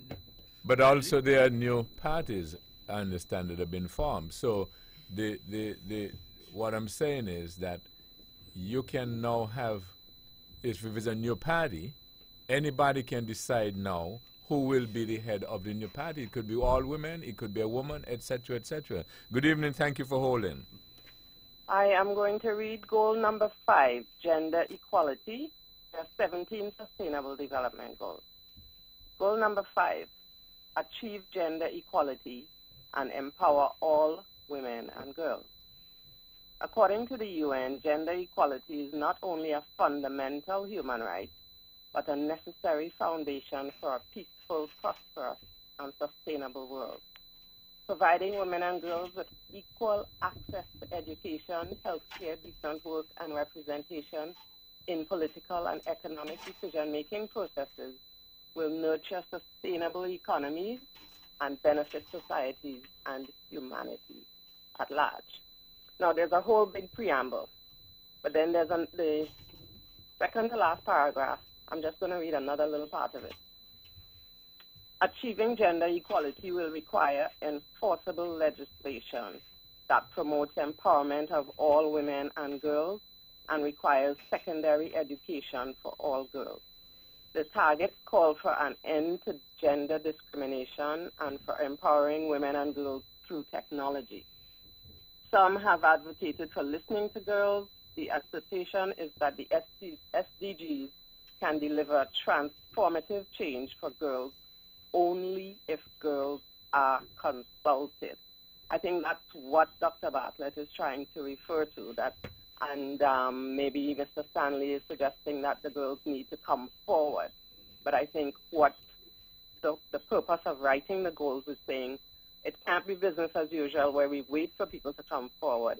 Maybe we need to go to the girls, go to the women, consult with them, and understand what their priorities, what their needs are, so that they can be taken into account when legislation is written or whatever.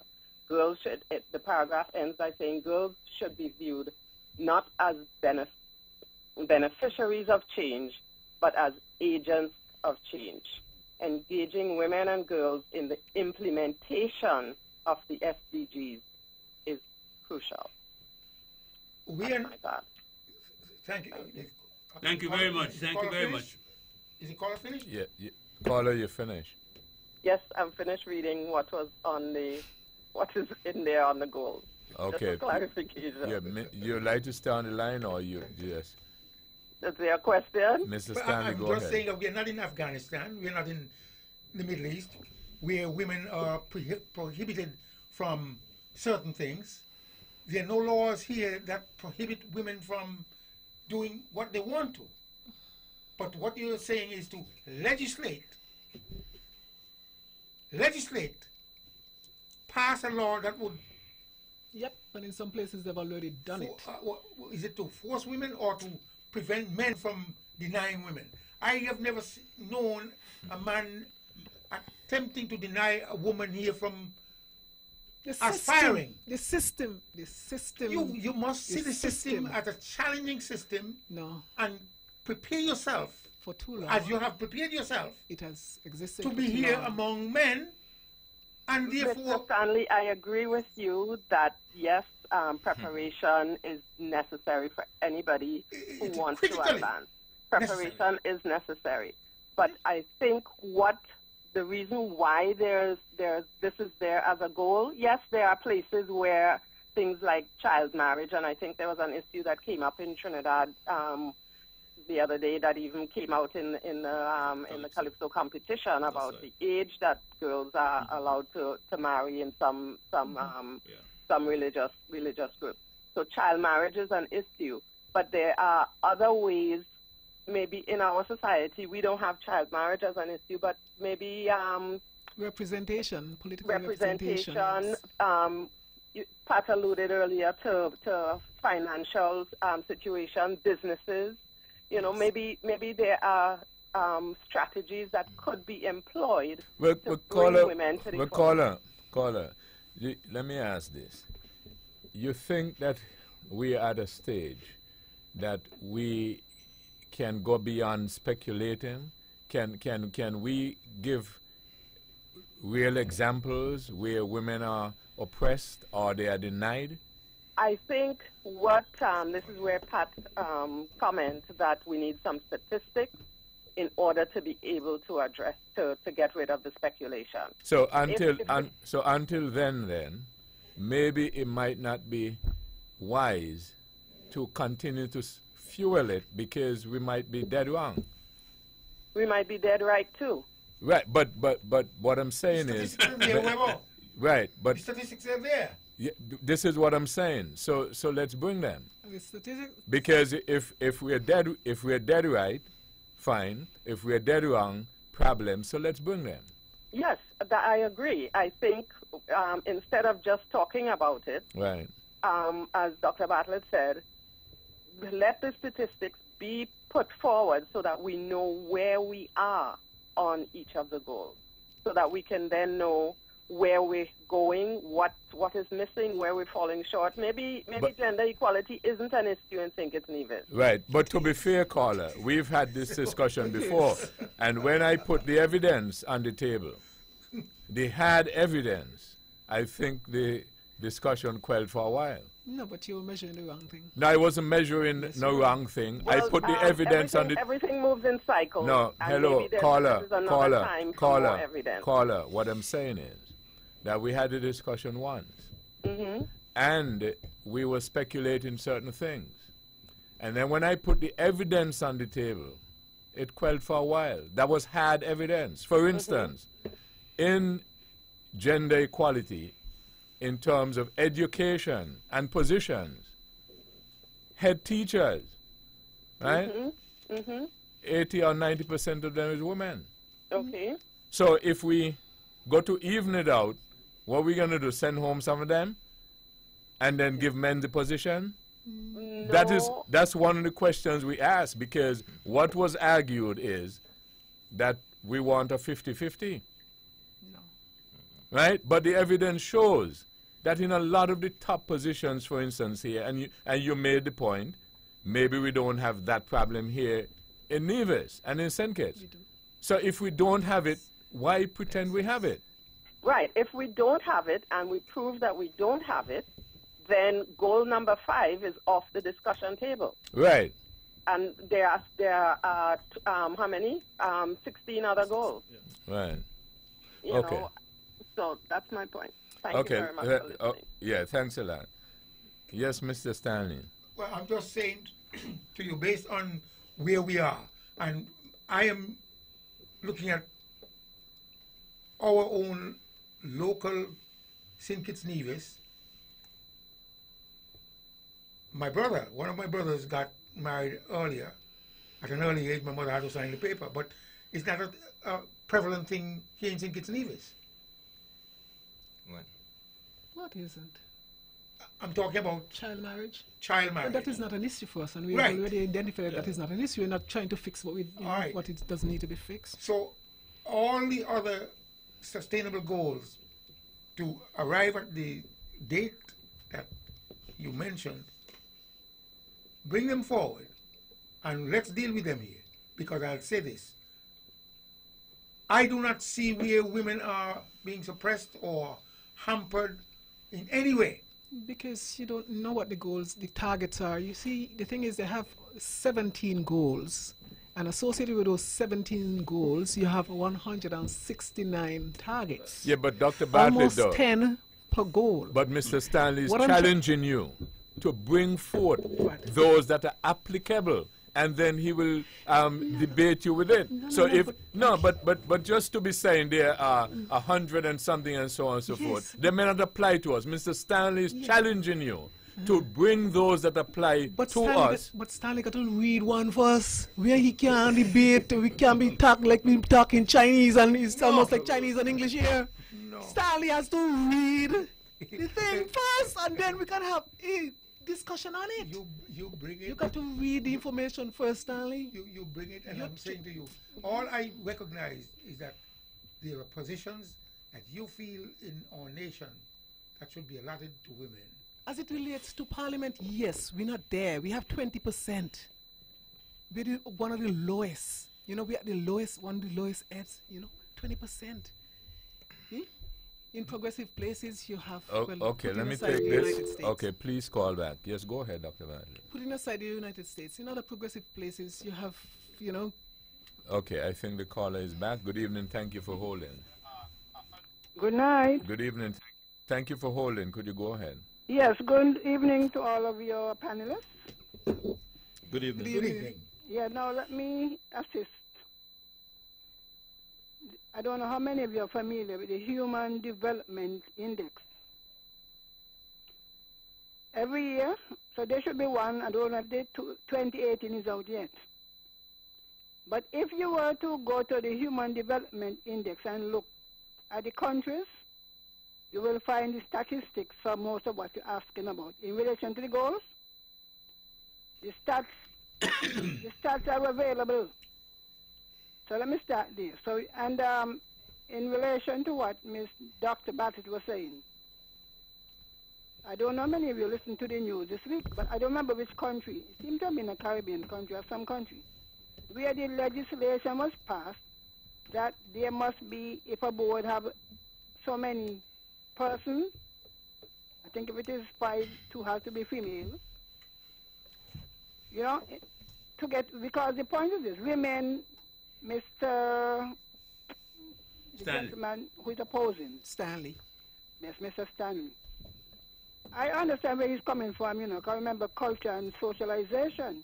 He has been socialized to see women in a less than male. No, you're trying to set up a quota system. Hello? Nothing is wrong with that. Quota get man there, you know?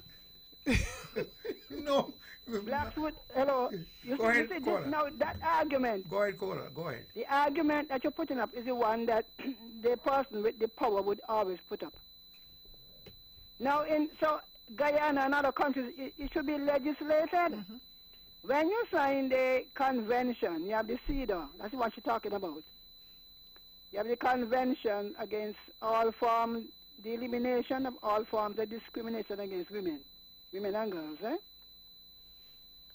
The country signed for 50-50. Some of them asked for reprieve, and they went 70-30. They signed to it, so therefore the countries have a responsibility to put mechanism in place for that to happen. And this idea that women must be more robust. Even in the private companies, you have women up near to their manager, but when you want a new one, you bring in an ex-man. Are you saying the woman is incapable?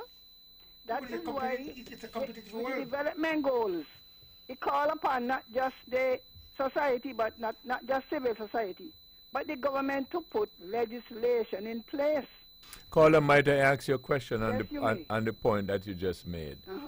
If you're saying that if there is a woman who is a deputy and they need a head, they bring in another man and they put it as head.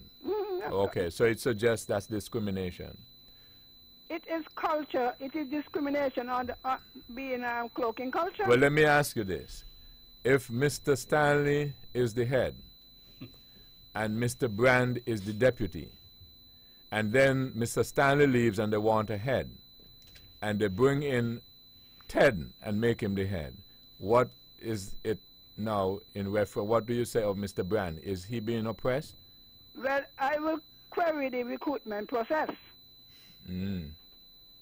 Was that post advertised so that ably qualified women could apply for it? No, work with me.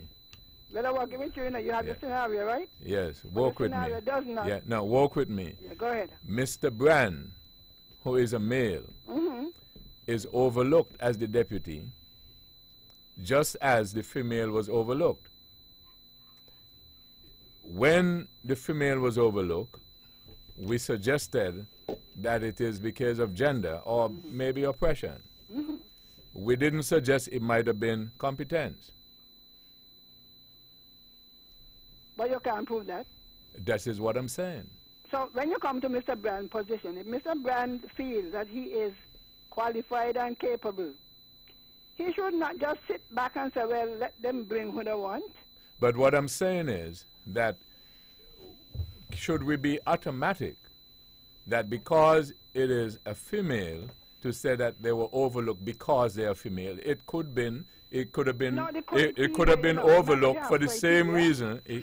The female could have been overlooked for the same reason as Mr. Brand was overlooked, which was. But you must have criteria.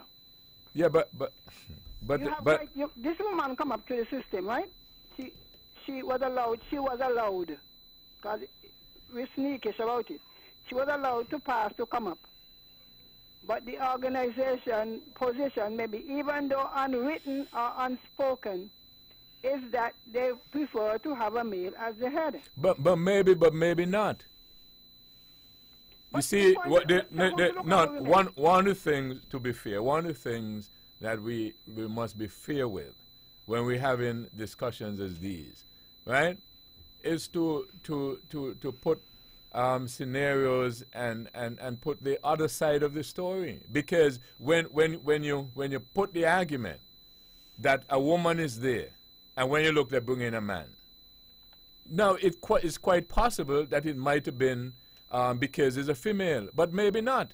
That's what I said, the criteria, look. So, you must have so criteria. what I'm doing is, I'm just now interjecting the other side so people can look at both. Yeah, but what I'm saying, before you make that decision, there must be criteria. You understand what I'm saying? I'm with you. The female knows this, if I am to aspire to this position, because sometimes they don't say it until the woman begins to say, well, how come he passed me? Right? Then they say, well, you should have a master's, you should have... They go through the whole thing without even giving you the opportunity to receive the training to proceed. Right, that's correct. So that we have to watch the conclusion we come to. But in relation to the women, this thing has been part of our culture. This male dominance. So there's only one way. We can't sit back and say, oh, well, the man is. You got to fight for what you want. Well, let me ask you this. Well, that's what I'm trying to say all the time, you know. What? That's what I'm trying to say all the time. The women got to begin to see it as a competitive system, and therefore she must not let her guard down and be fighting all the time. Yeah, all of you. The table You stack, did. You know. You did. Mr. Stanley, You the did. table stack. Mr. Stanley, the table stack, you know. You see, doctor, you see only one woman there, on that panel you have the full of man. You notice the only one woman, and you are trying to over-talk her. No, the thing is you have to have... You actually have present what we're talking about. That panel you have there should have been 2 women, you know. Okay, well, let me ask you this. Let me ask you this. So what do you mean? No, you don't know for a fact, but you're suggesting it should have. Your suggestion is having 2. Let me ask you this. I know you don't know for a fact. Why do you think it doesn't have in 2 or more? That's a good question. You say for a fact, eh?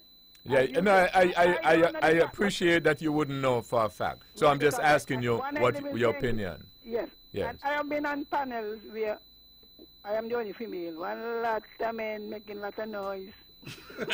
Yeah, but to be fair, that's not the that's not the question. But that's not the question I asked, though. But you see, you agree with that? Yes. Hello? You would agree that's not the question I asked. That's not the question, but the question. Look, if I'm not gonna get No, another person now would have said you got me there. Another woman there. Okay, I got you. Because I'll tell you what it does, eh? Now, back to what Mr. Stanley said. So, some other woman might have been thinking of coming and she might feel intimidated, right? Now that you have Dr. Bartlett here, she would feel more courageous. So that when issues that affect women come up, she has backup. But if you got 3, I wouldn't say 3 old men. A 17 now, you know, so could anything. Right? You have 3 men set in the ways. They grew up when the woman place was in the kitchen and on the labor bed. You know, talking progressive. So the Human Development Index and all of these goals, because the goals, different things the goals are about, right? The thing is saying women have been educated, which we all agree. And make some space. Well, let me ask you this, because I think I challenged Naya, might have been last week, with this point.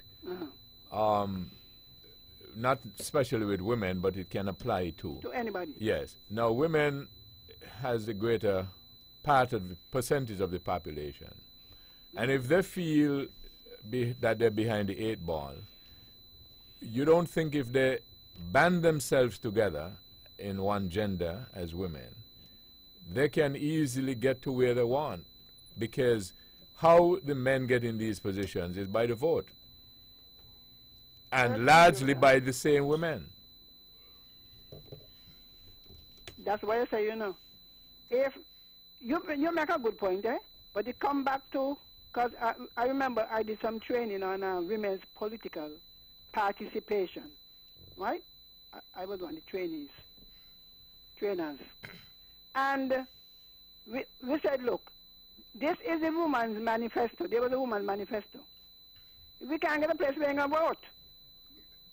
So we start in the party itself, because as you mentioned, and I bring it up in St. Kitts, all the parties you hear they're bringing on new candidate. One lot of women, they even had them on the executive, but none on the slate. Now, if there was a strong woman, because believe me, when there are women who have boyfriend and husband, who behind the scene either threatening them or cajoling them, Mama, can behave yourself. Dr. Bassett, you know what I mean, right? Yeah, cajoling them, so you want to break up the party, But if the women understand the power, and they say, look, hello, if you put up all men, we stay home. Because even in the constituencies, often women are put up. I don't know if you know, but I know. There have been women who have been nominated in the constituency, but remember the final selection is by the party leader. Well, let me ask, do I detect you as suggesting that somehow they might have the numbers, they might have the power, but they don't have against them behind the back. Right, so they don't have they can't exercise it, they can't use the power to get where they want to. That's what you're suggesting? They can't use it, no. Some of them just refuse to use. Cause you see, they refuse. The boyfriend so much, they love the husband so much. They don't understand they're not getting anywhere. You have to be at the table. So the problem they have then sort of is they love too much. No, is the male exerting undue influence on the woman's ability to make proper choices. So let me ask you this. When they get in the positions then, wouldn't the men exert the pressure on them to make... to make sure they fail?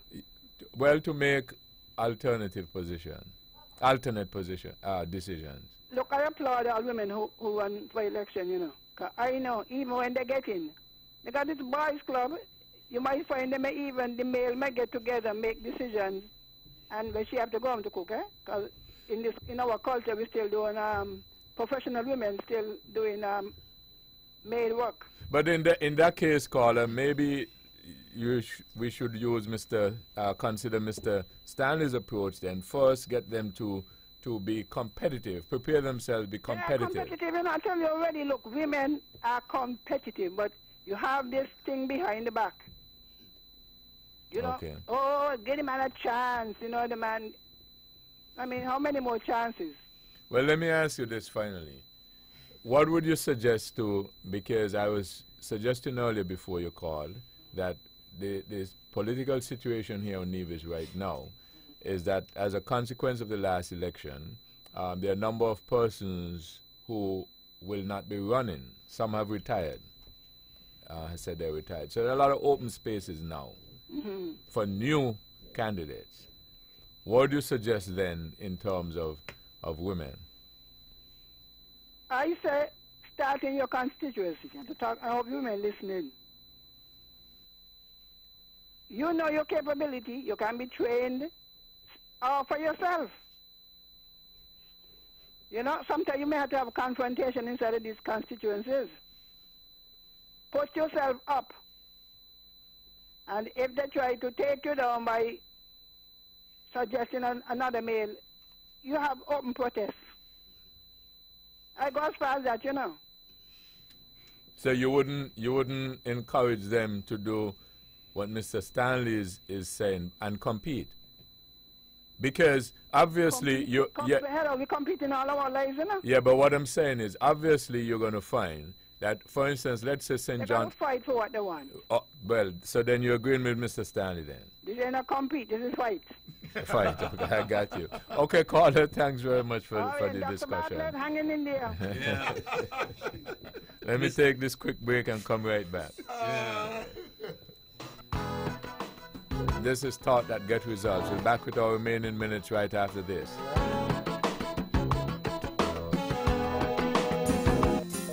Get Get your generators now and be prepared for the upcoming hurricane season at Builders Paradise for only $2,250. Yes, you heard that right. $2,250. Located at C.A. Paul Southwell Industrial Park, Basse-Terre, St. Kitts. Builders Paradise is there to help you to be prepared. Builders Paradise, where your island dreams begin. Back with our remaining minutes. Let's go to Stanley. Edric. Yes, Weber. I must applaud Ms. Henry. I was thinking about her over the months because we haven't heard her call in. Anyhow, she had a lot of firepower tonight, and I hope she has energized the base. And to tell Dr. Bartlett that the route is, well, I say competition, she says fight. So however she takes it, it means that you have to fight. Because I just don't believe in this set-aside thing. Because obviously, Stanley, let's suppose now that a new party comes up. And you decide, yes, and you decide that you want to be the leader of the new party. And then Dr. Bartlett comes and says she would like to be the leader of the new party. You wouldn't just step aside, right? No, you got to compete. She got to compete, right? You got to fight. You understand? So Dr. Bartlett, what's wrong with that? Well, I'm not saying it. I am a fighter. Everyone knows me. I mean, I don't mind fighting for my cause. The issue that I have here is that we have a set of targets, and 2030 is it.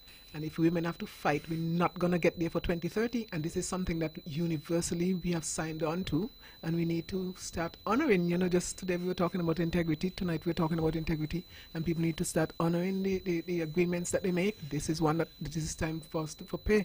You know, this is time to pay up. You know, that's a pacifying no. that they have taken. No, whether you like it or not, it's a lot of people who brighter than you who came up with it, you know, so let's work with it. Discrimination is institutionalized. Of course it is. You must have a different approach than... Yes. Look, the point is, I do not agree with this set-aside program to accommodate... But that's what you have to work with now. No, you agree with it you don't have to. That's why I tell you you have to read the document. You don't have to. Gather your firepower. No. In St. Kitts Nevis, I don't see what you are talking about because the whole place is because open. You don't know what the target be. But isn't it true though that you wouldn't say that? But isn't it true though that with a lot of because these, I see with a lot of these, with a lot of these documents and so on, including free movements and so, they sign them to come into effect in the next 10, 15 years. 20 years. Some of the people who sign it say, next 20 years I ain't going to be here. Okay, yeah. But, you know, and they're not really, they know sometimes it's not really practical. Right. Isn't that sometimes the problem? Sometimes. Most of the times. Yeah, well. Most of the times you don't have to confront something that you have, in fact, know that might come back to haunt you because you would not be around for it to haunt you anyway. And I'm saying to those who want certain positions, they're there. Prepare yourself. If you prepare yourself, if you fail to prepare, you prepare to fail. And I'm saying to you, I do not see anything that is impossible within St. Kitts Nevis that a man has acquired or has aspired to that would prevent a woman from aspiring to it. She has all the opportunities. Go to school, learn, find wherever the practical training is, and develop your firepower and just challenge it. The last word from Edric W. Stanley, Ted Hobson, the Honorable Spencer Brand, Dr. Patricia Bartlett, Conrad Nye Leiber. This program repeats tomorrow at 10 o'clock following the VON News Minute. Join Premier the Honorable Mark Brantley tomorrow evening at 8 o'clock for On the Mark. Thank you all again for joining us. This is your voice in the community. You all have a lovely evening.